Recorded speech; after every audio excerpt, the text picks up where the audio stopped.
I have the distinct pleasure of introducing our two speakers. First is Molly Newling. Molly has been a master gardener for the last 9 years and also brings 50 years of gardening experience to the organization. She is a member of the Master Gardener Pruning team. She works regularly at the help desk while also maintaining her own townhouse garden, a community vegetable plot, and working to improve the grounds of her church. Angela McNamara became a master gardener in 2018. Her gardening journey began as a child when she spent time in her grandmother's exquisite flower beds. Although she works full-time as a consultant for both government and the private sector, she makes time to serve on the Master Gardener of Northern Virginia board and is a co-coordinator of one of our demonstration gardens. She serves on several committees and also, not surprisingly, is a member of the pruning team. Welcome, and I will turn it over to you two. Thank you very much. I'm Angela McNamara, and Molly and I are delighted to be here with you today. We're going to talk about pruning trees and shrubs. And you'll notice the footnote there on the page. We say that this is the deliberate act of wounding a plant to achieve a desired result. So we're going to talk about when and how to prune today, but we always want to keep in mind that we are in fact wounding the plant and it has to heal from that wound. So we want to do it consciously and with an intention in mind. First thing we're going to talk about is pruning tools. So hand clippers here are depicted on the screen for you, and there are two really different kinds here, a bypass pruner and an anvil pruner. The bypass pruners are on the left, and bypass means the blades pass by each other, just like your scissors do. So the blades slice across each other. The one on the right is called an anvil pruner. The one blade is sharp and the other is flat. And so the sharp blade comes down onto the flat blade. So when you cut with an anvil pruner, the blade is actually crushing the stem that you're cutting. Anvil pruners are very good at cutting dead branches. They're excellent at it. If you can only buy one, however, we recommend the bypass because they cause less damage to the plant. There's no crushing that's happening when you cut. The one in the middle shows just a narrower blade, and those are really good for getting into tight places. And any of you who have done pruning know that sometimes when you're reaching inside plants to do pruning, you don't have a whole lot of room. The next clippers are called loppers, and these are exactly the same as the hand clippers. They just have longer handles to give you a little bit more leverage. They're also good for cutting larger diameter branches. And we give the guide of about 1.75 inches is the maximum size you want to use for the loppers. 3/4 would be the maximum size you want to use for the hand clippers. So you get more leverage with the loppers. The other thing to notice about this particular one is here inside, there's this little gadget. This one is called a ratcheting pruner. And the ratcheting is really very helpful for anyone who needs help with strength or just wants a little bit of extra help along with to cut through things. So what you do is you open the handles as you would to clasp the branch, you bring them closed, and it doesn't cut all the way through. So you open again, close, it cuts a little bit more, open again, close, it cuts a little bit more until you cut through the branches. So it sounds like work, but it really isn't. It's almost like cutting through butter. The ratcheting action is doing all the work. You have to open and close a few more times, but it's not, you're not expending as much force as you do with one cut. You can get hand pruners that are also ratcheting type.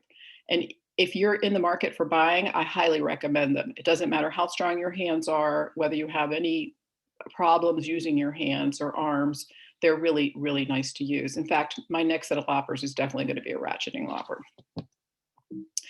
So the next tool we're going to talk about is pruning saws. So here we're showing two. The one on the right is a little bit easier for reaching into plants. The one on the bottom is great and a great tool to use, but it's for branches perhaps of a tree where you're a little bit farther away. If you're getting into a shrub or a dense packed stems of a tree, the one on the bottom is a little bit more difficult to use because it takes up more space. It's called a bow saw. And as you can see, the distance from the blade to the to the handle is quite a bit. And I find that sometimes there's room to use it, but most of the time there's not.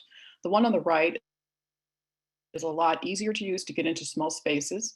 The blade actually bends down and closes and comes into a little groove in the handle. So it protects the blade from cutting things when you don't want it to, including yourself, your hands, for example, if you drop this in your pruning bag or a gardening bag.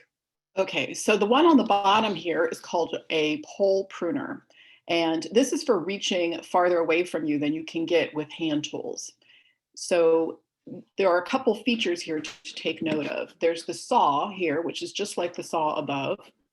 There's also a little J-shaped hook here, which actually has a blade in it that comes down and slices. So it's the same as a lopper. It's activated by the string, and the string, you pull it and the blade comes down. So if you're going to buy a pole pruner and you don't have one right now, I would recommend the type where the string is actually embedded inside the pole. If you've ever used one of these, you'll note that the string tends to get caught up in branches and it can get quite frustrating to use. You can also buy this device without the blade, so it's just the lopper. You can buy one where the blade is removable, so it isn't getting hung up in branches when you're trying to use the other piece. So they come in all kinds of different forms, and it's worth kind of looking at them and thinking about what am I going to use this tool for and what best for my needs. At the top, we're showing you two examples of files. So the one on the left is a typical file that you would find in a tool drawer at your home, for example. The one on the right is only different in that the handles fold up over the blade so that it protects the blade and your hands once again when it's in your the bottom of your bag, which is where mine lives. I do like the one on the right. It is a diamond blade. It's very easy to use to help sharpen the tools. It's handy, it's small, it literally could go in the smallest pocket in your jeans. They're very easy to use, and they're also very readily available. All of these are. You can buy them at hardware stores or any of the big box stores. And lastly, safety. So when you're in a middle of a plant doing pruning, you're going to find yourself literally having to stick your head in there sometimes. And that can be a little bit dicey for your eyes. I know I've gotten poked everywhere you can imagine by branches on my face, and I was very glad to be wearing glasses to protect myself. Gloves also are very helpful because sometimes these bushes and plants we're going to be pruning have thorns. But even if they don't have thorns, using gloves protects your hands. It gives you actually more strength when you're using your hand tools because you can squeeze a lot harder with a pair of gloves on than you can with a pair of bare hands. Okay, let's move on from tools that we're going to be using and talk about why do we prune. So we prune for health of the plant. We want to remove dead and damaged or diseased wood, for example. We also prune to promote healthy growth and improve air circulation. And we're going to give several examples of this as we talk today. We also prune for appearance. We sometimes want to control the size of the plant. It's too big, it's blocking the windows, it's blocking the sidewalk. And we also prune for special effects. So topiaries are an example of special effect. Bonsai is another example. And sometimes we prune fruit trees in particular called espalier across a fence where the branches come out sideways. So it's an aesthetic and it's for desired effect. But when we prune for appearance, we want to keep in mind, do we have the right plant in the right place? If we're constantly having to prune that bush to maintain size, then we maybe don't have the right plant in the right place. So right plant, right place is a mantra of gardeners, and we're going to be seeing it throughout our presentation. So why, again, general pruning goals. We want to get rid of dead, damaged, and diseased branches. By removing those, we're actually helping the plant to seal off the wound. When there's an extensive amount of dead or disease, it takes longer for the plant to heal, just like it would for a human, that if you have a cut or a problem on your hand and it's your whole hand, it's going to take a lot longer to heal than it would if it's just a small space on your finger. We also want to remove overlapping and crossing branches because they rub against each other and they break the bark. The bark is a protective layer, just like skin is in humans. We want to protect the bark as much as possible, and we're going to show you pictures of that. We want to open up the center of the plant to air and sun. Here where we are in Northern Virginia, we have a very humid weather in the spring, summer, and fall. And we get a lot of moisture. And moisture, when it's trapped inside a plant, causes mildew. And mildew stresses the plant and causes disease potential. Also, when the center of the plant is not exposed, there's no light getting in there. And no light means no green leaves, because a plant is only going to grow leaves where it can use them to do photosynthesis. So if they're in the middle of the plant, they're not getting sun. So it's not going to waste its energy growing a leaf there. So we want to help the plant get as much photosynthesis as possible to help it be strong. We also want to prune to the natural form of the plant. So here we have a picture of an azalea. An azalea, natural form, is a mounding shape, and it's very loose and open. When we prune to the natural form, we're again helping the plant. We're not overstressing it. Here we have a picture of an azalea, what I would call a very unnatural form. So it is an effect that was desired, clearly, because of the hedges on either side of it as well. And it's a look that you might want or desire in your plants. But when we are constantly pruning this way, it's often done with hedge clippers that are electric, for example, or gas powered. And they are just trimming the outside. They're cutting the outside branches. And when we do that, we stimulate growth on the outside of the plant only. There's no growth happening inside. And every time, remember that we cut a plant, we are wounding it and it has to heal. So this plant, to stay in this shape on the bottom, is having to heal constantly. So it's under stress. So it's much more likely to be susceptible to diseases and die sooner than the plant on top.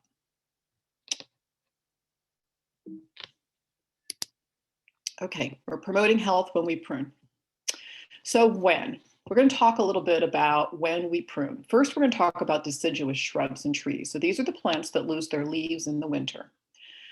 The circle here shows the calendar starting at the top. The 3, December, January, February, and white are our winter months. Then we go around to the spring, the summer at the bottom, and the fall. So when do we want to prune a deciduous plant? Well, sometimes plants have flowers on them. Oftentimes they have flowers on them. So when we prune, we want to prune in the coldest weather you can imagine, like right now today, plants that bloom in the summertime. So why do we want to prune here in the summer when it's really cold outside? Well, plants that bloom in the summertime haven't grown the buds that are going to turn into flowers yet. They're going to be growing on that plant, being created by that plant in the spring. So March, late March, April, May, when it warms up, that's when those buds are set. We call that the setting. So the buds aren't created yet. So if we prune now for things that bloom in the summertime, we will get lots of blooms because we're not cutting off the blooms. On the other hand, if your plants bloom in the springtime, for example, forsythia, cherries, and dogwoods, we want to wait and prune them later in the summer, after June. We have something called the June 1st rule. So why do we wait to prune them? Because they are actually creating or growing, if you will, their blooms in the late fall is when they set their blooms. So back in August, September, October, November is when they actually developed the buds that will become flowers. So if we prune spring bloomers right now, we're cutting off potential flowers. Now, is there harm to the plant for doing that? Not necessarily, but you're going to get fewer blossoms. So you just need to be aware of that. It does stress the plant a little bit. It put a lot of energy into developing those buds that are going to become blossoms. So it spent a lot of energy and it doesn't get the benefit of the energy if we prune at the wrong time. We have a blackout date for pruning. And so I don't know about you, but when I was growing up, it was always September, October, November, fall when it was the time to go out and do pruning. But it turns out that's not a really great time to prune. And the reason is, remember when we cut a plant, we are damaging it, but we're also doing something else. We're stimulating the hormones in that plant to actually grow. There are dormant buds. Buds aren't always growing flowers. Sometimes they're growing plant stems. So when we cut, we are stimulating the hormones on that plant. Sometimes it's to heal over the wound, other times it's to grow. And when we are stimulating growth, if we cut, for example, in September or October, it's going to start growing there. And when it grows, the growth is like a baby. It's just tender and very susceptible. So if there's a cold snap, like we sometimes get in December, it hasn't had time to heal over and become more protected. So it hasn't had a chance for the brown to develop, if you will, around the branch. The brown is the bark, and the bark is protecting it.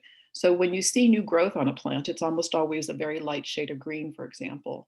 And that's what happens when we cut in the fall. It's warm enough, we've stimulated growth, we've activated the hormones, it's growing, growing, growing. We get a cold snap, it hasn't had a chance to produce any wood to protect it, and that new growth will die. So that plant has put a lot of energy and expended vital energy into growing, and then all that growth is snapped and cut off and killed. So once again, we're stressing the plant. So the idea is to wait and not prune in the fall. And the June 1st rule is kind of the rule of thumb for when it's time to start pruning spring bloomers. So not sure when to prune, don't know when your plant is going to bloom, don't worry about it, just wait and watch. Wait until it blooms, wait a couple of weeks afterward, and then you can prune, and then you can prune safely. Now we're going to move to evergreens. Evergreens are a little bit different.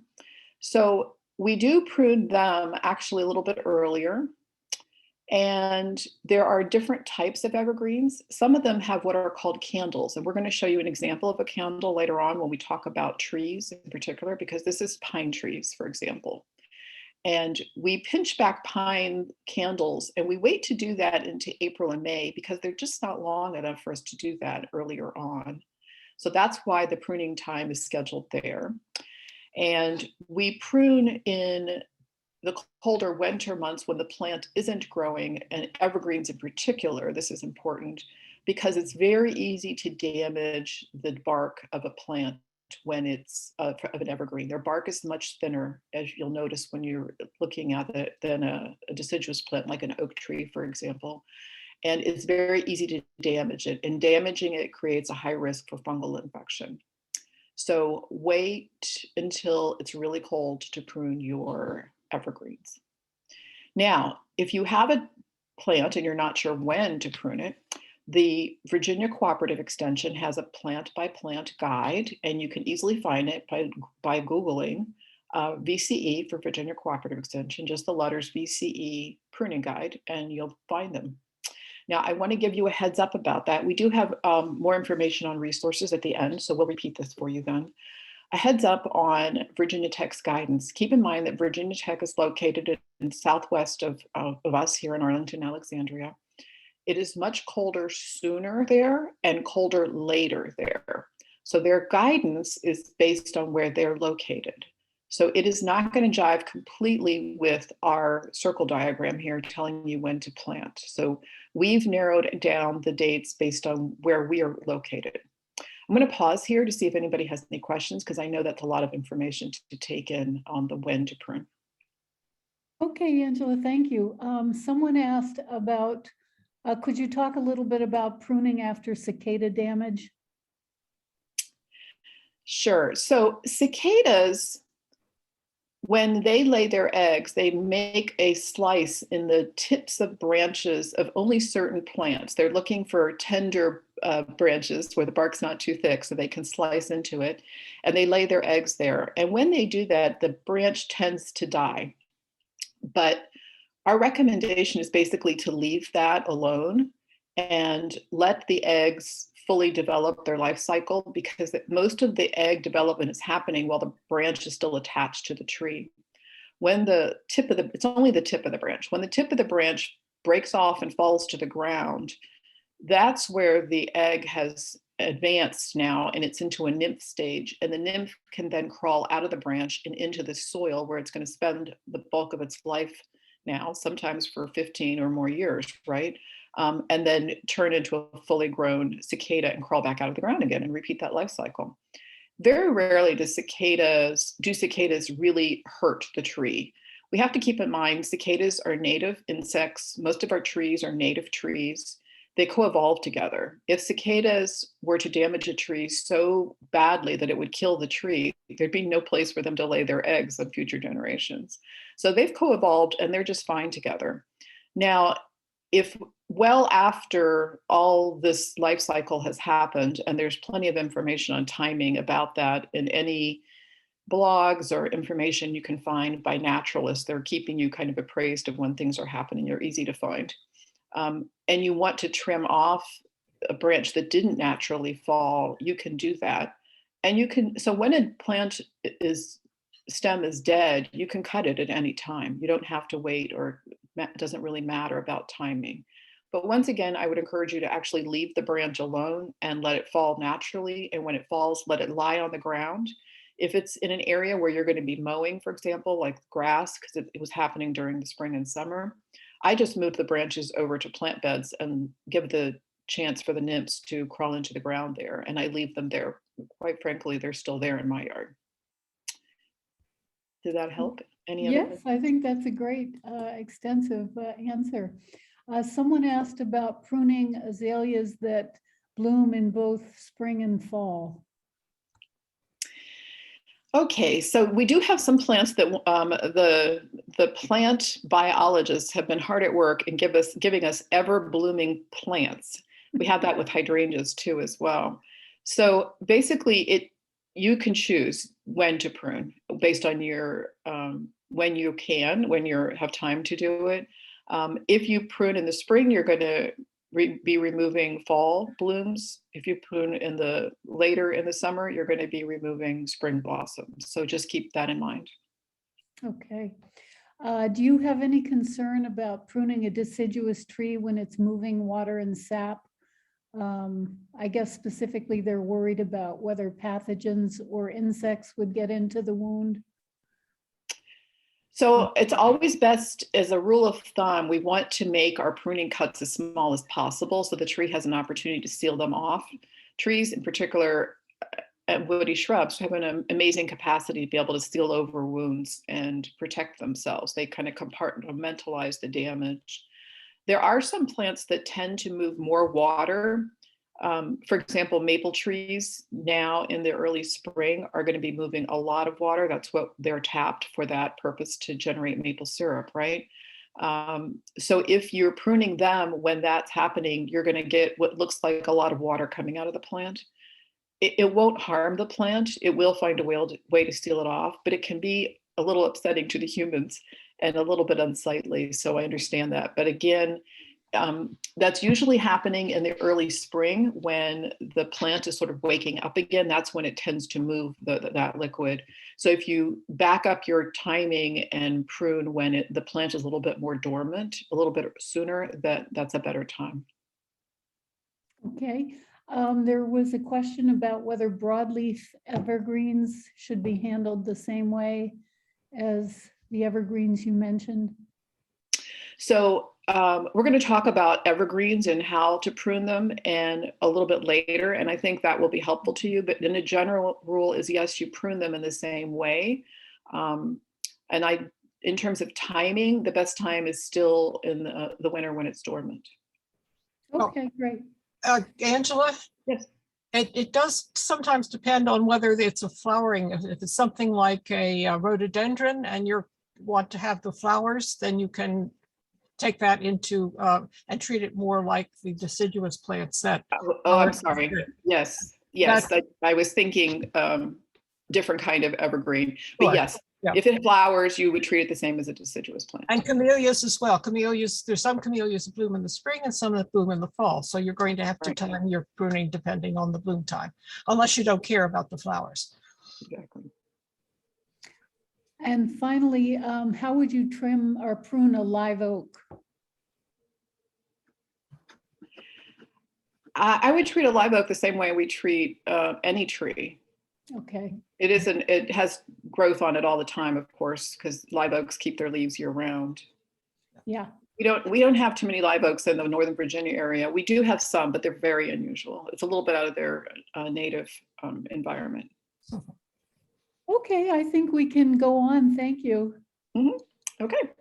So now that we've talked about when to prune, we're going to talk about how. And there are different types of cuts that we make when we're pruning, or different types of pruning. One is called thinning. And the idea with thinning is to open up the plant to light and air. We're going to talk about heading cuts. Heading cuts are designed to direct growth in a certain area. Shearing cuts, which are typical for hedges. They're the first step in hedges. You would want to follow that with heading and thinning cuts. And we're going to talk about rejuvenation, which is what we think of as the last resort to help out a plant, or mostly us, really get the desired results or look we're looking for. And then we're going to move on to trees. We're going to talk about growth correction. We're going to talk about something called the 1/3 rule, and we're going to talk about a 3-cut method. Now, when the 1/3 rule, there are several 1/3 rules when it comes to pruning.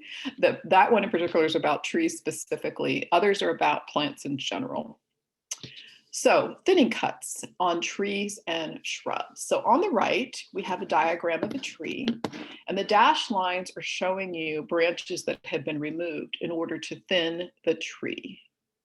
We do this in particular for single-stemmed plants. We treat them a little bit differently than multi-stem. So we're going to talk first about single-stem. So obviously trees are almost always single-stemmed, although we do have some multi-stem trees.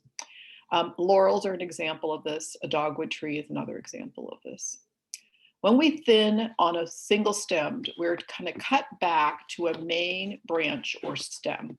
So here you can see an example of, this is the main stem here where it attaches to the trunk of the tree. And so all of these branches together come back to a parent. The parent can be the trunk, but this branch here, for example, it has multiple stems coming off of it. So you can see that this particular branch was cut back to this main or parent stem. We do this to promote growth and open the center of the plant to air and light. So this is a single stem plant. We want to cut back to the parent stem. So up here, for example, you may see it looks like some of these branches could have been rubbing on this branch. So that would be a reason, for example, to remove this particular branch here.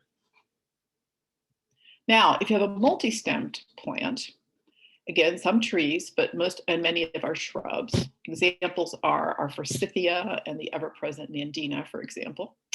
Here, to do thinning, we actually go all the way back to the ground, and we take out the oldest stems first. So here, the arrows are pointing to the bigger, thicker stems. So if we remove those, then we have these smaller stems that are left.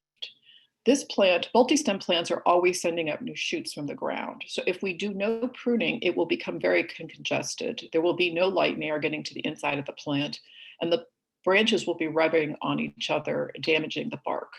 So we thin the oldest first, let the newest and youngest produce. Also removing the oldest, if it's a flowering plant, will help us get more flowers and larger flowers. So we remove the older ones to help with that. Again, this is all about helping the plant with health.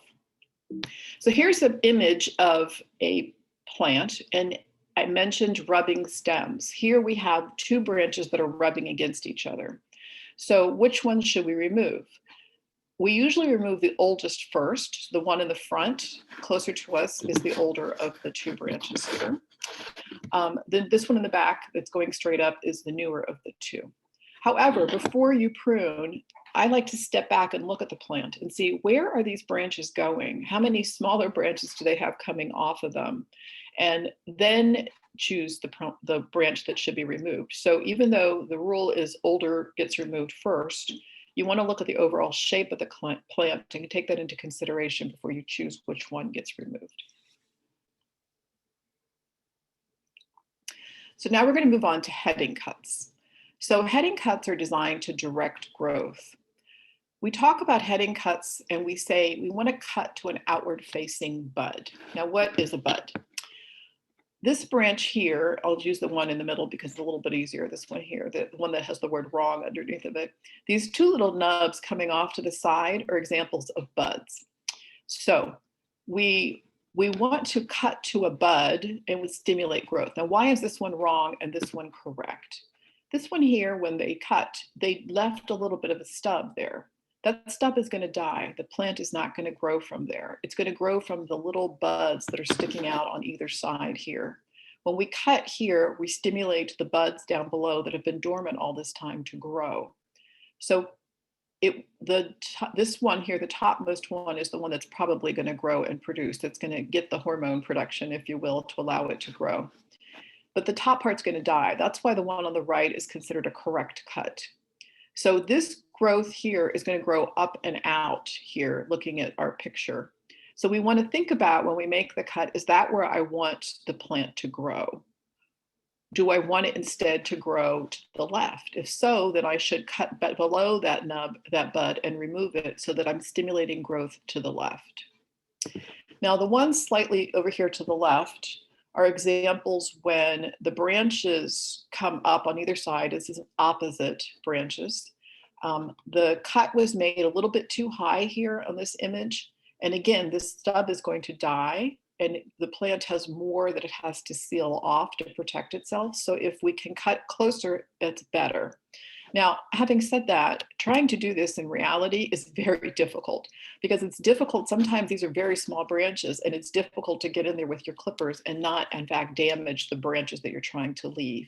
So this is the ideal way, but the reality of it is it sometimes doesn't work that way. So we want to cut to an outward facing bud to stimulate growth in that particular direction. We also want to stagger the height of our cuts. So here we have images of plants, a before and after picture, and the black bands indicate where the plant was trimmed. We are maintaining the natural shape of this plant. This one is a mounding shrub, just like an azalea, for example. We stagger the heights, though, so that it has a more natural shape. It doesn't have that sheared look to it. We also want to bury the cuts in the body of the plant. So that means actually reaching into the plant and opening it up to find a place to make the cuts. We do this so that we're hiding the cut and it's not visible when we step back and look at the plant. If you've ever seen someone use hedge clippers, where they just come along and clip the hedge using electric or gas-powered clippers as examples, they're not just clipping the wood, they're actually cutting the leaves as well, right? And if you step back and you come back and look at it a week or two later, you're going to notice a lot of dead leaves, because where they've been cut, they're going to die and turn brown. And it has a rather unsightly look to it. It's also stressing that plant out a little bit more than is needed. So bury the cuts, choose your spots inside the plant. You won't see any dead branches or leaves, because there won't be any, and it'll be healthier for the plant. Now, here's one of those 1/3 rules. So we want to limit the volume of plant material that we remove to 1/3 of the plant. Why? The idea here is to help the plant. It needs those leaves for photosynthesis. If we remove too many of them, if we take half or more of the leaves away, when we reduce the size of the plant, it doesn't have as many green leaves to do photosynthesis, to get energy to grow and stay healthy. So let's go here again to the same plant. And we're looking at a cut that was made, and it wasn't a very good cut.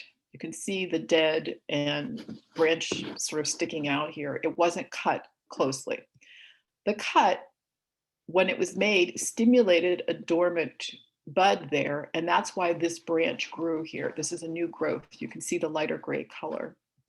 So that's why when you make a cut, it pays to sort of pay attention to where you're cutting, because you're going to be stimulating growth. And so did the person who cut this want to stimulate growth in that particular direction? The original cut probably should have been made closer to the main parent stem here. So now what are my options? I've got all this sort of dead and dying stuff here, which is not healthy for the plant. So you can come back and make the cut where it should have been made originally. But again, you might want to step back and look at that new growth and see, where is it growing? Is it rubbing on anything? Is it adding to the shape of the plant? Is it going off in a strange direction I don't want it to grow in? Is it growing to the middle of the plant, which is going to be blocking sunlight and air circulation? And think about whether you want to remove it or not. You could just do a cleanup here and remove the dead part here and cut back to the main stem. So you just need to sort of think about how you want to fix this problem.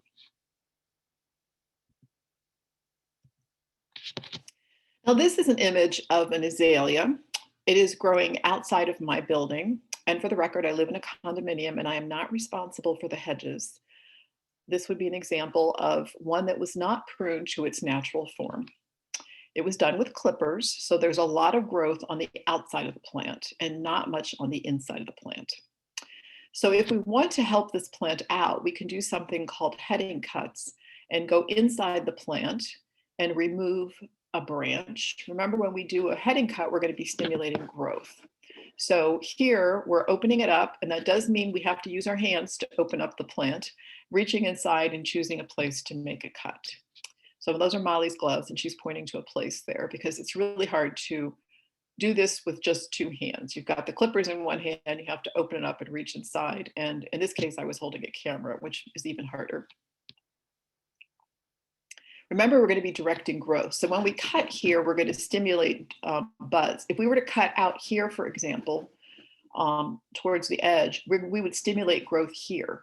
And that's what happened here on the plant on the left. When the clippers were used, the hedge trimmers, only the outside was trimmed. It stimulated growth. So there's dense growth on the outside and not a lot on the inside, which is not terribly healthy for that plant. Now let's talk about hedges. When you have a hedge row, for example, that runs along the length of your building or perhaps along the fence line, if it's extensive and you need to trim the entire hedge, we recommend using a guideline. So you can put a stake in the ground on either end that's as tall as the hedge, tie a string between the two, and you can then use your eyesight to level the string, or you can actually use you can buy a special guide that's attached to the string that has a little water bubble in it so you can see whether it's level or not. So it's a level, just like you would use a level if you were cutting wood. So you may have a level, for example, inside your house to use with your tools.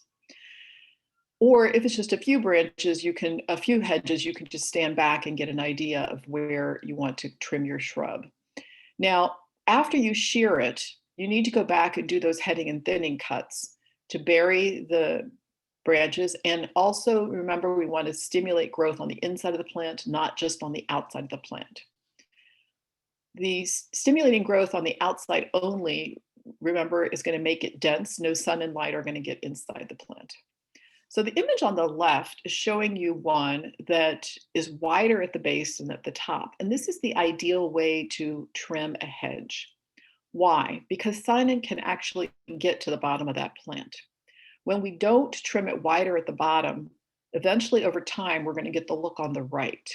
And it gets quite airy, if you will, on the bottom. There are not a lot of leaves because sun's not getting there. And a plant is not going to produce leaves where there is no sun. And I have a real life example of that for you here, unfortunately, in front of my building. These are our hedges, and they have been here for quite a while. They've been here over 50 years. And you can see over time what's happened. There's dense growth at the top, nothing at the bottom because sun isn't getting there. I call these the lollipop hedges. So how do we do rejuvenation and fix this problem? So when you have the issue that was happening with the hedge in front of my building, for example, one way to fix that problem is to do rejuvenation pruning. We do this for plants that are overgrown or injured. My family lived in Virginia Beach, and there was a very hard freeze one winter that killed all the shrubs in the front of the house. There was a hedgerow running along the entire front of the house and down by the sidewalk. They were a multi-stem plant, so what we did was we cut them back almost to the ground because they were dead on top, basically. So hollies, azaleas, and laurels are examples of single stem plants. We'll talk about them first. You can cut those to about 6 to 18 inches above the ground. And then after you do that, there's not going to be much left, right? Some stubs coming out of the ground. There's going to be no green probably.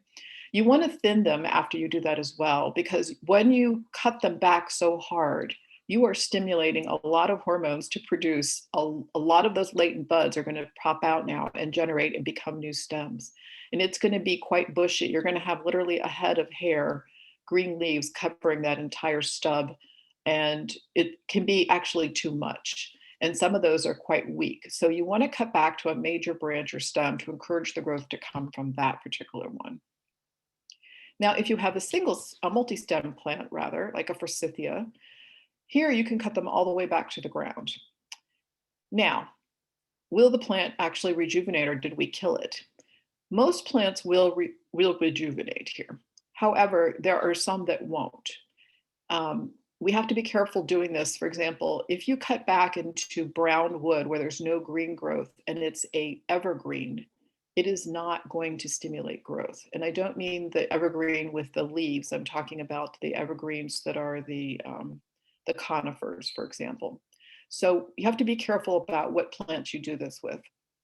Also, when you do this, you can imagine if you have a whole hedgerow in front of your house, it's not going to be very sightly looking for a good year or so. So another option is to remove 1/3 of the plant. Another 1/3 rule here for you. We do this over a 3-year time period. So let's go back to that lovely shrub that I have growing in front of my yard. So this plant is 50 years old. If we cut it back to the ground, there's a good chance it will not rejuvenate. It will in fact kill the plant. So another option is to do 1/3. So we would take the largest, oldest branch and remove it this year. And we can do that along this entire hedgerow. We can go down the whole hedge and take out the largest and oldest branch from the plant. And then wait, that will stimulate growth in that area where we made the cut. Next year, come back and take the next oldest branch. The 3rd year, come back and take the 3rd remaining old branch or 1/3 of the plant and remove it. And in this way, the plant is much more likely to survive. It's not going to look great, let's be honest. You're removing 1/3 of the plant. So it's going to be much more open. There is some chance for this particular plant. See this dark green leaf down here at the bottom? That's a new growth. So it's telling us it wants to grow. So there's a chance that if we cut this one back, it will in fact rejuvenate and we will have a healthier and much better looking plant. So I'm going to pause there because that was a lot on types of cuts, and rejuvenation itself can generate a lot of questions. We do have a lot, you're right. Someone from Zone 7A asked if they could use your pruning pie charts, or should they use the timing on the Virginia Tech ones? I'm going to say it's probably somewhere between the two of us. What we're close to 7A, but I think Virginia Tech is a couple growing zones colder. That's what So you're going to have to think about adjusting a little bit. You know, Another thing to think about is when is it really, really cold outside for you? Yeah.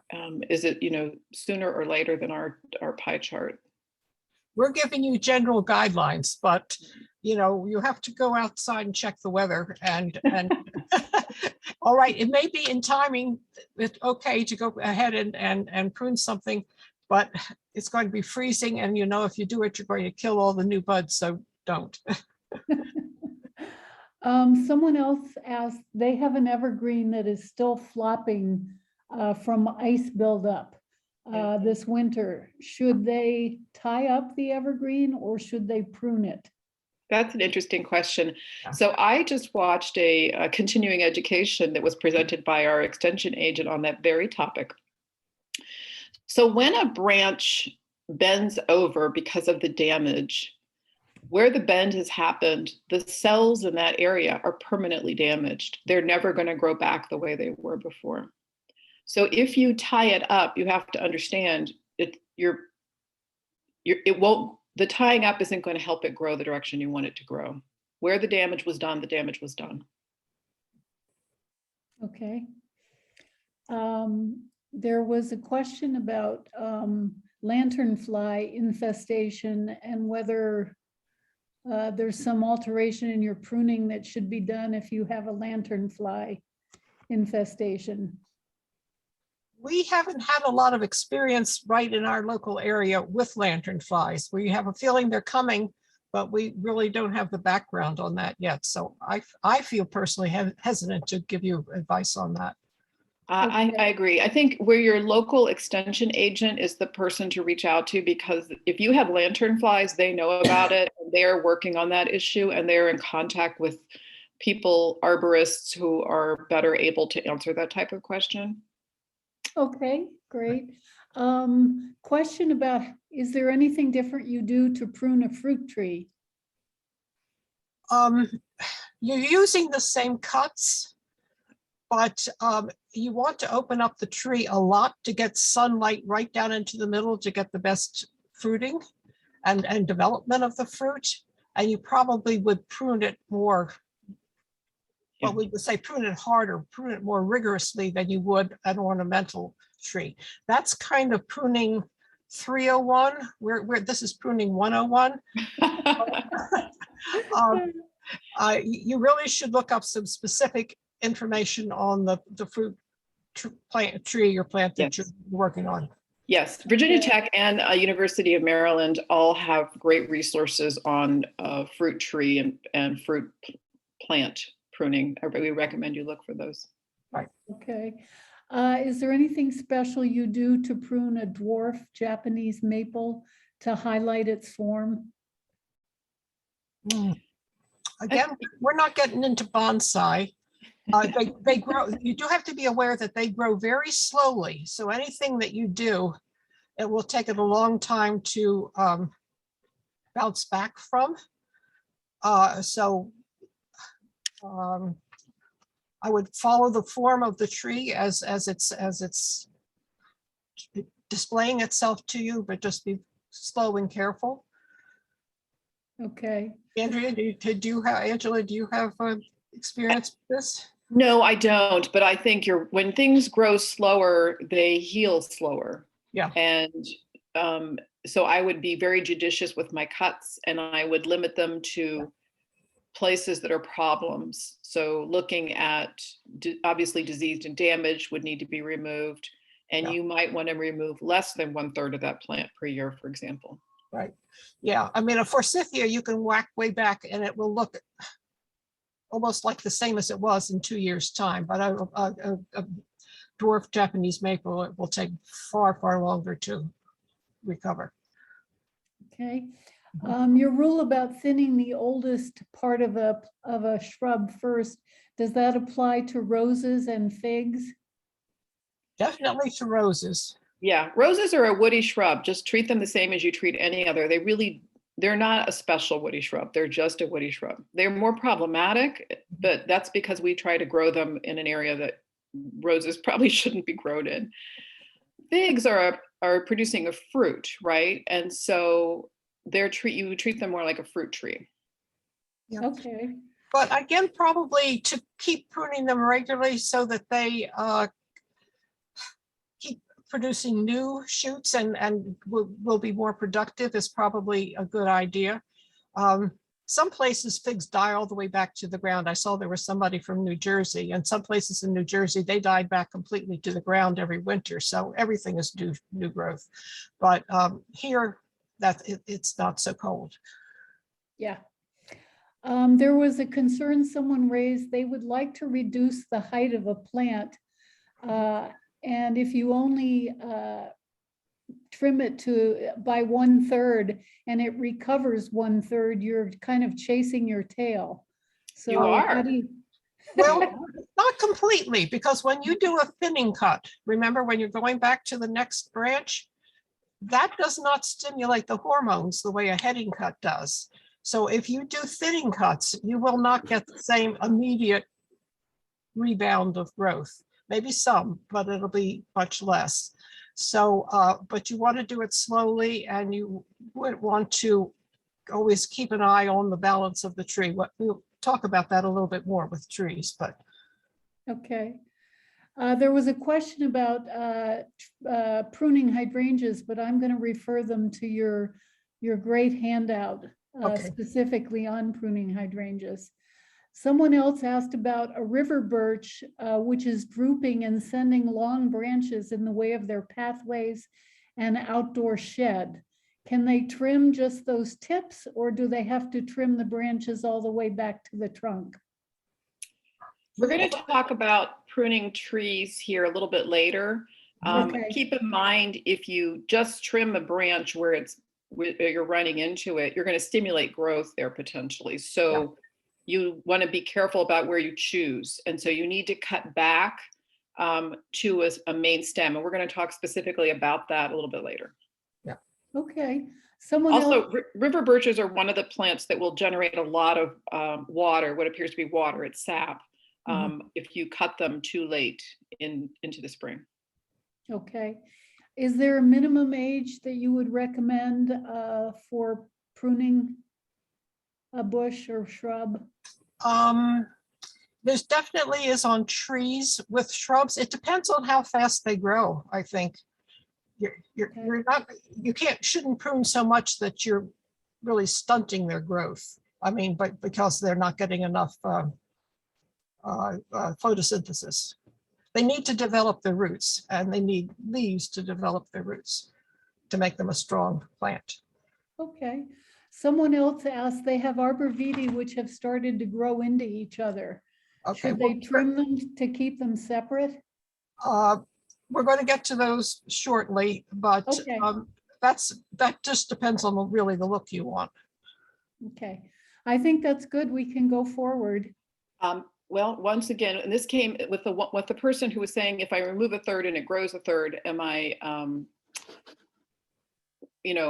is that enough? Well, if you're constantly cutting a third and it's growing back a third, you might have the wrong plant in the wrong place, right? But also, if you do, as Molly said, the thinning cuts, you won't be stimulating growth. And when you're removing just the top third, you're only doing what are called the heading cuts, and those are stimulating those hormones to grow. Right. Okay, so we're going to switch now to talk about conifers, and Molly's going to be leading this. Okay, just to pick up on that last point that you made, though, Angela, the other thing is with the right plant, right place. Plant breeders have done a lot of work on developing dwarf varieties of familiar things like boxes and hollies and what have you.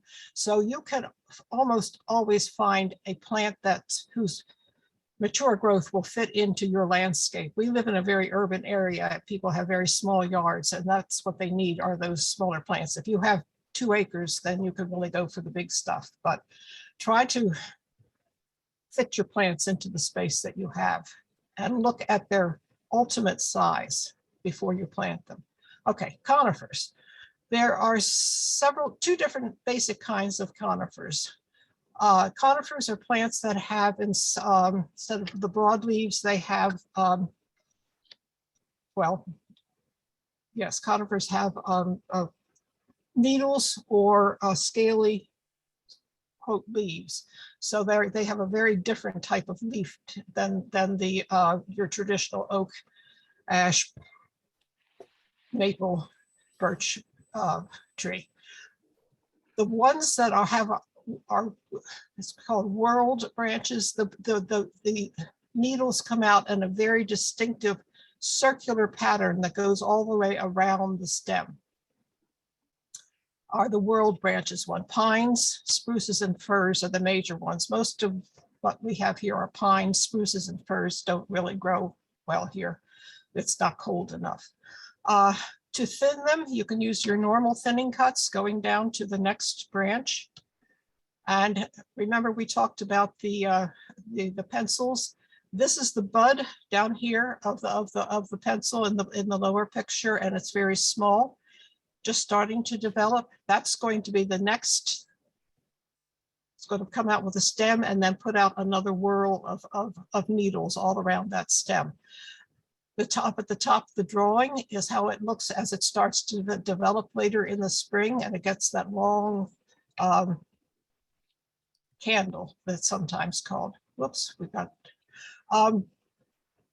If you don't want the tree to expand and to grow bigger, you can pinch off that candle to stop that growth. It's recommended that you do it by hand, not with clippers, because clippers will damage the be new needles, and then they'll look brown at the end and not very attractive. Evergreens in general, especially the conifers, don't really need a whole lot of pruning. They have a very distinctive shape, those trees. And so they will just, if they start out as a cone shape or, you know, the classic Christmas tree look, they will keep that look. And so you don't have to do quite as much artistic shaping on them, but sometimes you do have to, if you have to limit their growth, you might think hard about whether you want a different plant. Okay, so that's how to slow down the growth if you have to, is to pinch back those pencils. I would use gloves because you're going to get a lot of sap on you.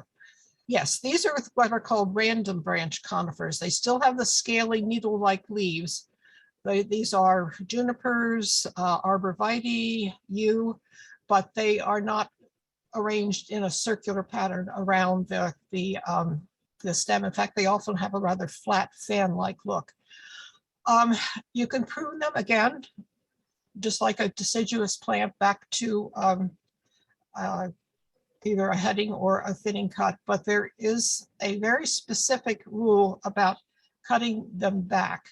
If you're trying to shorten the length of a branch, do not cut down into the part that would have no leaf on it. You have to cut where there is still green growth. If you cut beyond the green, that it will not stimulate buds, and you will just be left with a naked stub, which will die and be a very great avenue for diseases and pests. So either cut it all the way back to the main trunk or the next big stem, or cut it within the green leafy growth to keep that. That's very important. I see we have a pause for questions. Do we have questions at this point for just? There's a couple, yes. Someone admits they put a holly in the wrong place and it's going to be too big. Can they slow or stunt its growth somehow? Not really. You can do a lot of pruning, but it's not going to look as good, and it's going to be a lot of effort on your part. So I don't. If you're going to tell already, I would take it out sort of as fast as you can while it's still movable, and just get a smaller variety. Okay. There was also a question on suckers, but I think you're going to get to that, so I'll leave that. Yeah, that's true. Okay, that's it. Oh, we didn't talk about broadleaf evergreens. Broadleaf evergreens are really pretty much pruned the same way as deciduous ones. We did mention that a little bit in the questions. If they are flowering, then you probably want to do your pruning based on the flowering period, whether they flower in the spring or whether they flower later in the year. So that's the main thing that you're looking at there. Other than that, you could treat it like any other shrub. So that would cover rhododendrons, camellias. I'm blanking on what else. I'm sure there are other flowering. Some azaleas. Some azaleas are deciduous and some are evergreen, and so it doesn't really matter which way, but try to keep through their natural shape. Okay, so for cutting, pruning trees, we do this for growth correction. If the tree is growing unbalanced for some reason, either damage or just because of where it's planted. And then the 1/3 rule, which is better described with a picture, and the 3-cut method, which we'll also have a graphic for. So this is the next section. Okay, when you get a new tree, this is a major investment. They're not cheap, and they're going to be around for a long time. So think carefully about what type of tree you want to have. Do you have power wires crossing your property at any point? If you do, get a tree that's small enough that it won't get up into those wires. There are some beautiful small trees that you can dogwoods always come to mind. Fringe trees, snowbells that you can put in that will stay low, and you won't have to do a lot of pruning to keep them out of the wires. Make sure that the tree has that the attachment of the branches to the tree are within 45 degrees and 60 degrees. That's the optimal angle at which a tree branch should meet the trunk. And the reason is that if it's more than 60 degrees or even goes down to 90, it's not strong. And as the branch grows and the weight of the wood and the weight of the leaves increases, it's going to increase the pressure to actually maybe pull the branch right off the tree in a very damaging way. If the angle is smaller than 45 degrees, that's also a big problem, because as the trees grow, there is growth on the branch and there is growth in the trunk. And there's a place in the middle, right at that angle, where there's a tendency for, if the angle is too tight, for as that growth increases, to push the branches apart. You'll see this on Bradford pears. It's very obvious. All the branches are coming out from a single node usually, and they are very tight and they push themselves apart, which is why they are so prone to wind and storm damage. So go to the nursery. Don't just let them deliver a tree. Go and look at it and make sure that the branches are attached at the proper angles, and that there is balance. If you look down from like a crow from above, all around the tree, so that the weight is evenly distributed. This is really important for the health of the tree as it grows. Okay. As it grows, this is a nice looking tree, basically. It has a few problems, but it's got a nice strong trunk and a nice strong leader. Almost all trees have a leader, the central growth.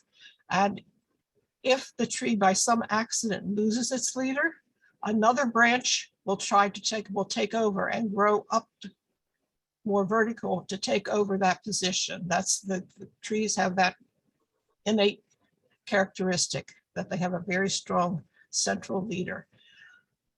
This is a scaffolding branch that's part of the structure, and then it has smaller laterals coming off, which have all the leaves that are creating the food and carrying that food down to the roots, and then the sap goes back up.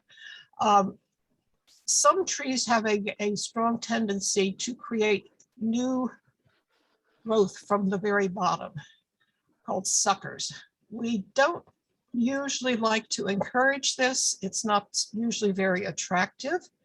Often trees do it when they're under stress. So if you have a tree and it suddenly starts to do this, you used to have to start looking at what an underlying problem might be with your location or how your tree has been taken care of.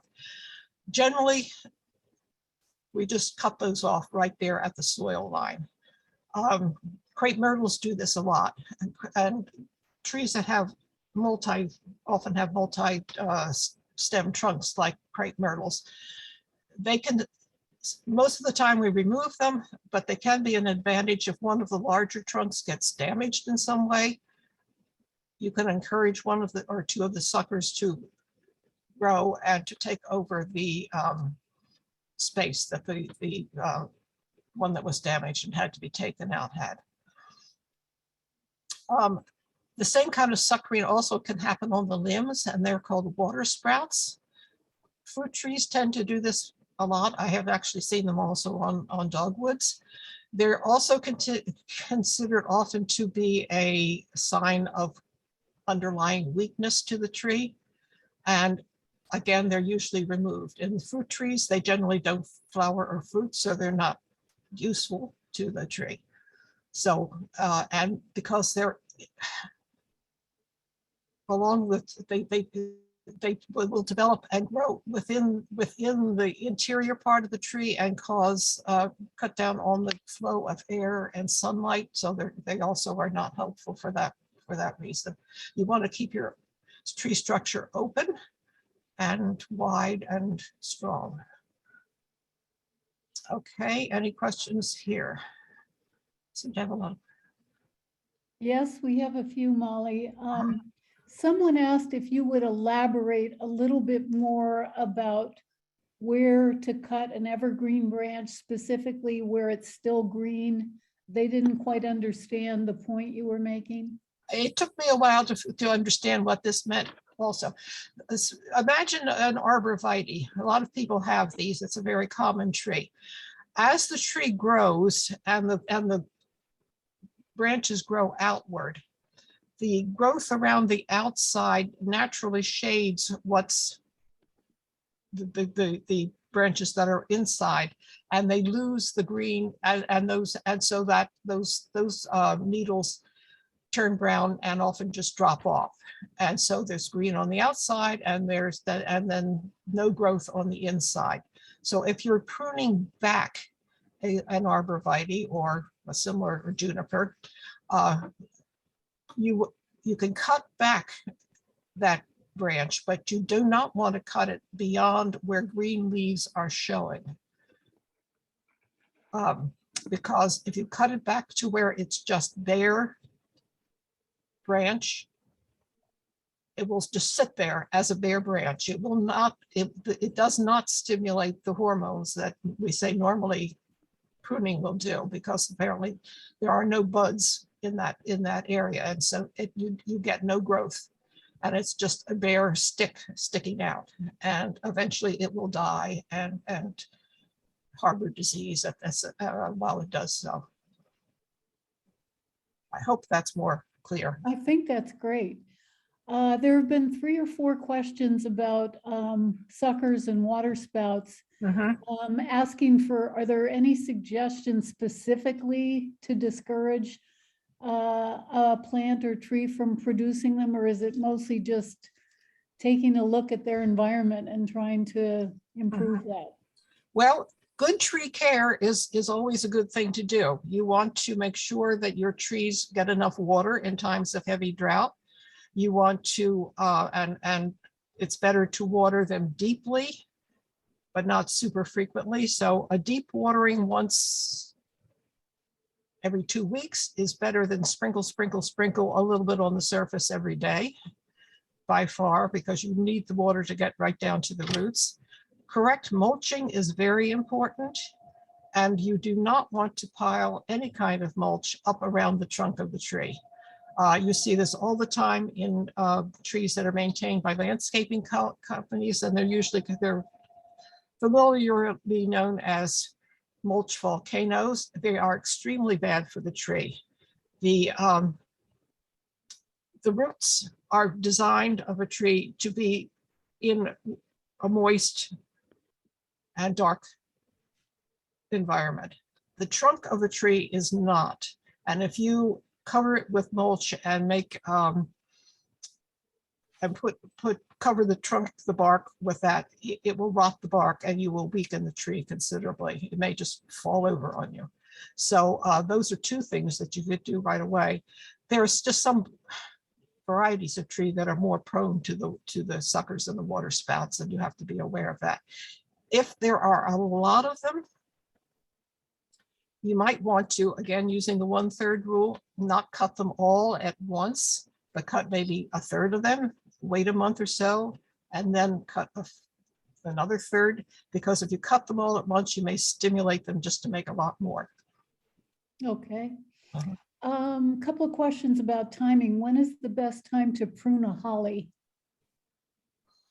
Hollies, I would have said in the winter time. They do bloom. The blooms are not very obvious, but they are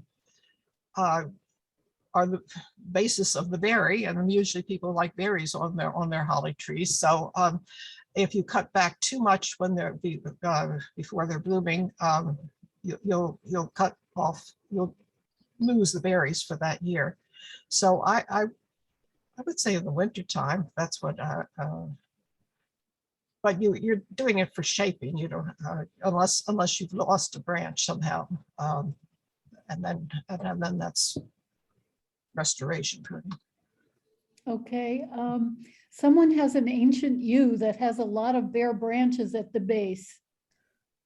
Is it good to remove those, or is there some other solution? If they're completely bare, Yeah. it's okay to remove them, but then you're going to have like a trunk. It depends on the look that you're looking for. Mhm. Yeah. It's natural for conifers in particular to have bare branches at the bottom and in the middle, because the greenery is on the outside is blocking the sunlight from coming into the plant. So it's pretty natural for them to be in that shape. Yeah. Okay, this is a little bit left over from the last section. I'm sorry about that, but when and how should you prune a blueberry bush? You would prune it. I'm trying to remember whether that would be considered, that's a spring bloomer. So really you should prune it in the fall or after it blooms and after it berries. Right. Yeah. Okay. Yeah. And finally, do you ever think about root pruning to limit size, or that's beyond the? That's a fairly sophisticated technique. The only time I have ever tried to do root pruning was when I wanted to move a plant, and that's a technique. I don't know whether people even know what our listeners know what root pruning is. It's when you take a sharp spade and cut around the plant at a distance of, say, maybe 2 or 3 feet, and cut the roots, cut down and deliberately cut the roots to the plant. It's best if you can do it over a period of maybe 2 years or 3 years and only do a part at a time. And after you cut those roots, the plant is stimulated to create more roots closer to the trunk. So it's a technique you use before you want to transplant a plant, because to encourage it to create more small roots within a small root ball. So then you can then dig up within that circle and move the plant. But it's you have to do that. You're taking a chance on moving a plant that big. But to just limit the growth that way, I personally wouldn't do it, but something one could try. But it does put a lot of stress on the plant. Yeah, that's good for questions for now. Okay, so now we're going to talk about pruning trees. And this is, first I want to say to my listeners, you have to be very careful about your own health when you do this. Pruning trees are big, tree wood is heavy. And what I'm talking about now, if you're planning to do it, you have to do it when you're standing on the ground. I'm not recommending that anybody watching this climbs up into a tree, especially with a power tool. That is for the professionals. And I have given our helpers here a link to a website, an association that can direct you to certified arborists in your area. If you're going to have somebody working on a tree is a big investment. It pays to hire somebody who is trained and who has insurance.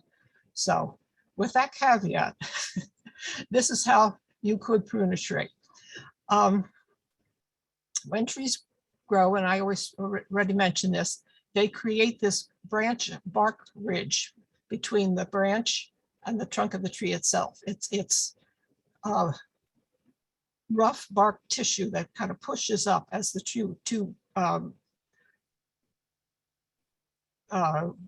pieces grow together, as the branch and the trunk both grow outward, and you want to be very careful not to damage that, and not to damage the ridge of bark which you will see around the base of the branch itself. That's called the branch collar. So there are 2 places that you need to avoid. If you cut too close to the trunk, you're going to damage that. And the problem that arises when you damage the branch collar is that the wound does not seal properly. We talk about people healing, but trees seal. And it's very important to leave that branch collar tissue intact and alive, so that it can grow over the wound and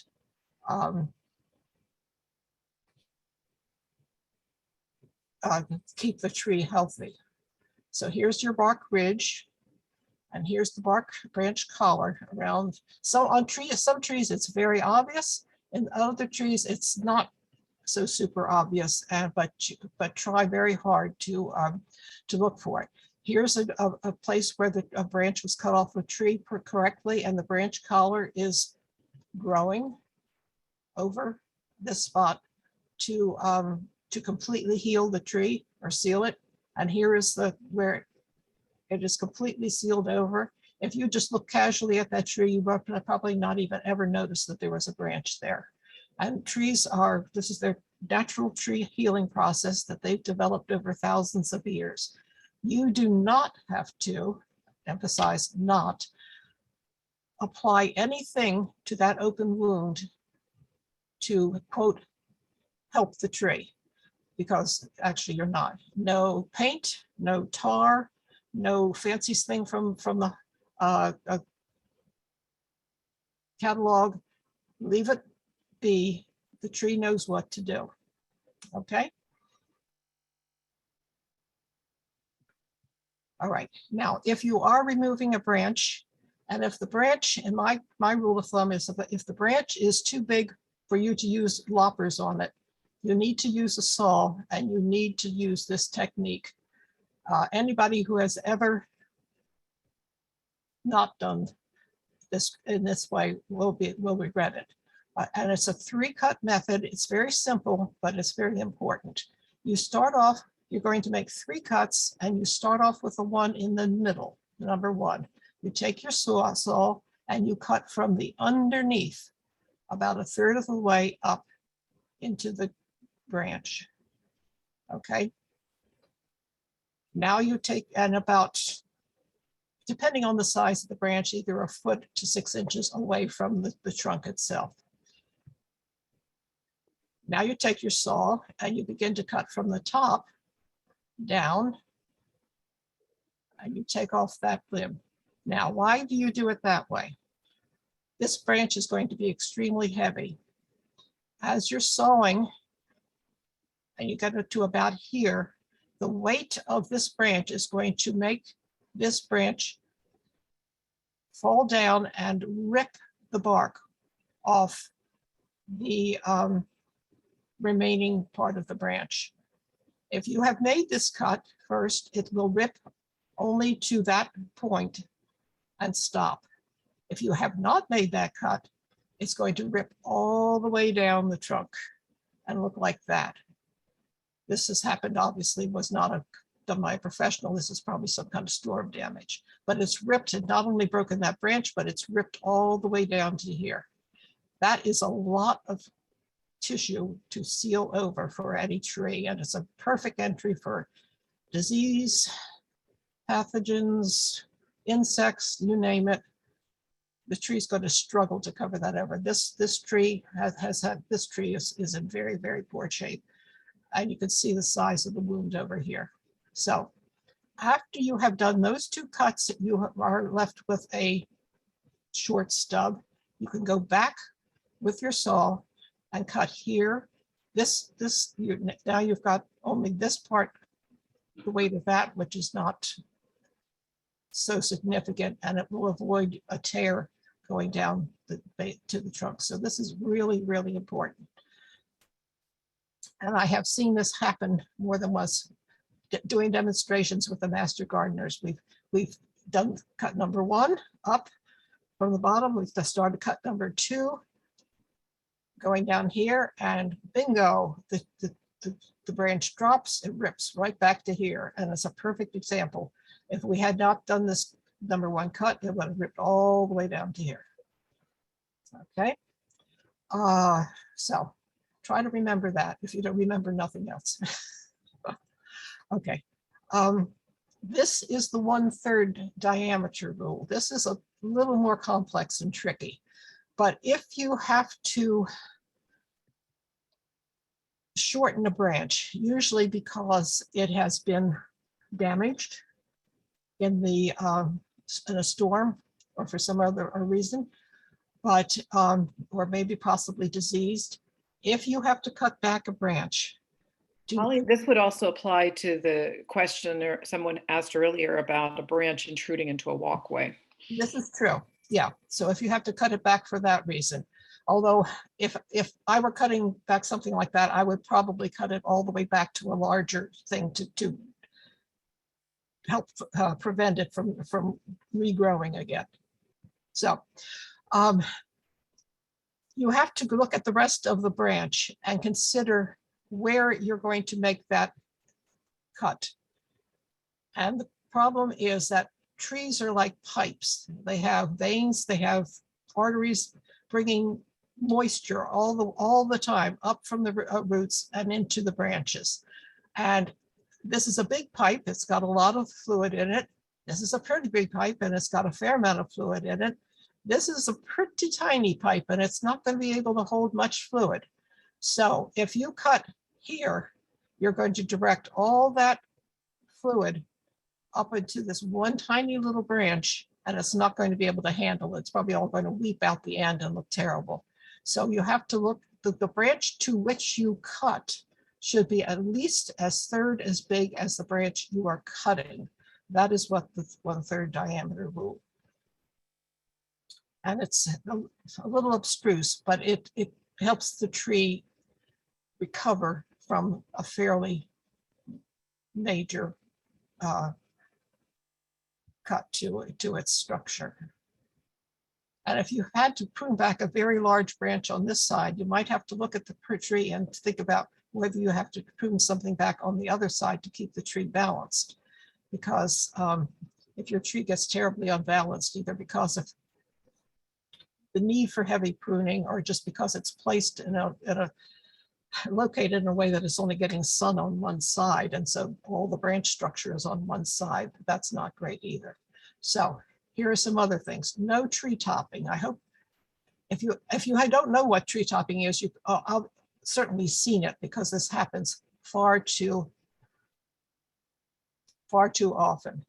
But it's when big branches are just cut completely across. It happens with crepe myrtles a lot. I've seen it happen a lot with birches. And the effect is for the tree to put out a huge amount of very spindly growth. It's called a broomstick. All those hormones are stimulated, but it's all weak and frankly, I think ugly.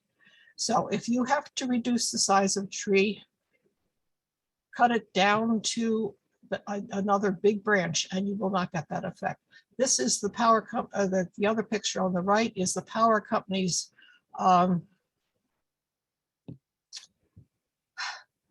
pruning at its best.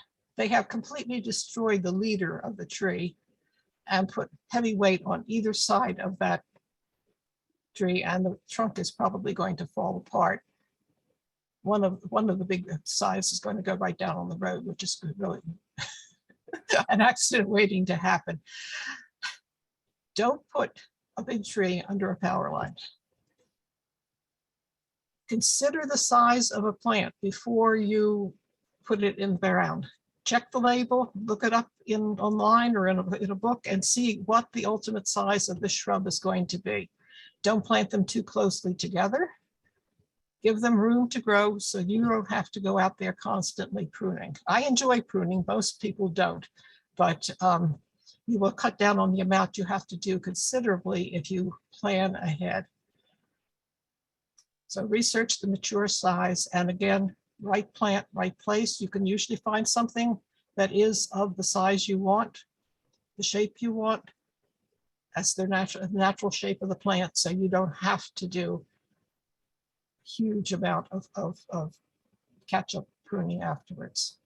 And most people, unfortunately, are too afraid to cut, and then they get the plant so overgrown that any pruning you do will not look good for a while till the plant begins to rejuvenate. So if you do it as the plant grows, it's much better. Okay. We've given you a huge amount of information here. I know you're probably reeling. So I wanted to give you just a little bit of a summary and encouragement, which is don't panic. Take a deep breath, sharpen your pruners, make sure your tools are in good shape, and just take your time and work in stages. The professionals come in and do everything all at once because you're paying them that way. But you could do it as fast or as slow as you want. So look at your shrub and first see, okay, is there dead, diseased, or rubbing crossed, damaged material? Get rid of that first. And then take another look at it and walk all around. That may be all you have to do. Now it looks fine, so you can stop. If you want to do more, if you want it a little smaller or it looks a little unbalanced, then you can prune to that. But keep the center open to light and air and keep the plant healthy. Okay.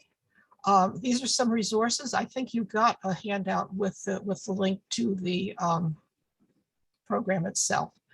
But you can also, Virginia Tech has great plant calendars on when to prune evergreens, when to prune deciduous plants, when to prune conifers. So you can look those up and find your specific plant on there. If you're not living in this area, you're going to have to adjust the time frame. If there's a specific plant that you're dealing with and you really want some more hands-on information, then email our help desk, and the email's right up there at the top, and they can give you specific information for any particular plant.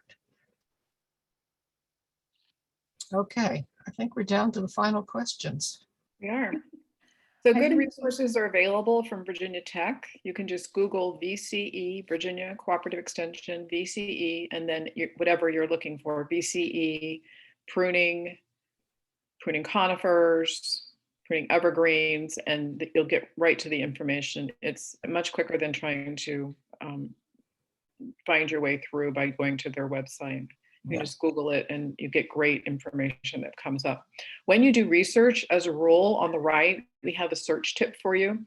You should end your search words with site:/edu or site:/gov. That way you know the information that you're finding is research-based by universities or provided by the federal government. I see somebody just asked about the Society for Arborists, and the link went up. That site has both a way to search for certified arborists in your area, and it also a link to search by the name of a company and see whether they actually are certified arborists, if a company has been referred to you. So there's two ways to check whether these are people who actually know what they're doing. And you should be able to talk with, if you hire any company, talk with a certified arborist from that company first and have them explain to you what they're doing or would do on your tree. And if you think it sounds questionable, you can also get in touch with the help desk or a master gardener group in your area to see if that sounds like good advice. So it's not something to rush into. We have one little final question, if you don't mind. Someone asked about a header that had split in two and what you would do about that.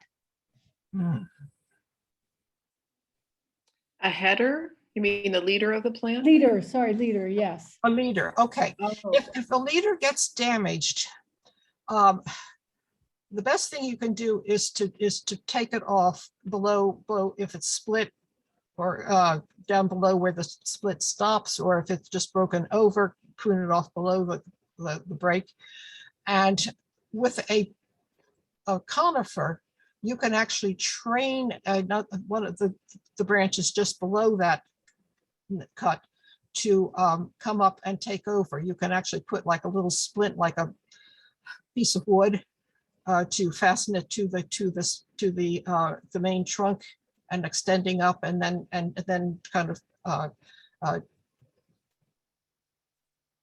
tie the new leader, bend it up and tie it up to encourage it for maybe a year or so. You wouldn't keep that on for very long, just to encourage it to go up.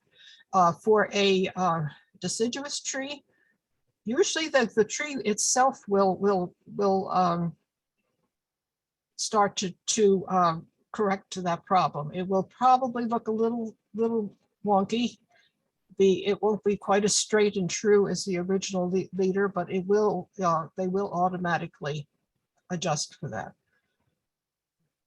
Great, thank you. That covers the questions. So I'm sharing on my screen the information about hydrangeas. Someone had asked about hydrangeas. We have a one pager that I think we can add into the chat and you can download. You can also find it on our website. This is the same information just put up in a slide for you. Hydrangeas, some bloom in the spring, some bloom in the fall, later in the summer. So knowing when they bloom, you use the same guidance for deciduous plants that bloom in terms of when you're going to prune them. The one pager that we'll share with you provides this information to help you kind of figure out which kind do I have, because there are several different types. And then of course we have the reblooming. The newest varieties out there are reblooming. So you get blossoms all spring, summer, and into the fall. And you would treat those, you can prune them anytime, just realizing that you might be removing the spring blossoms or you may be removing the fall blossoms, late summer blossoms. So it's probably better not to do a really heavy prune at either time with those, so that you keep some of your flowers, unless there's a major problem.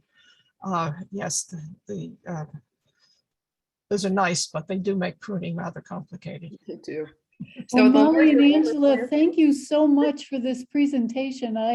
There are many nice comments in the chat, and I think we all learned a real lot from this presentation, and we really appreciate it. And it's clear you both are excited about pruning. No, we enjoy it, and we have realized that most people either don't do it wrong because they don't know how, or don't do it all because they don't know how. So this is, we're trying to help you do it well. And on the oak leaf hydrangea, yes, there are smaller varieties of them than the species. Okay, So you have to hunt around sometimes to find what you're looking for. great. Well, thank you again. You're very welcome. It was a pleasure. All righty, bye-bye.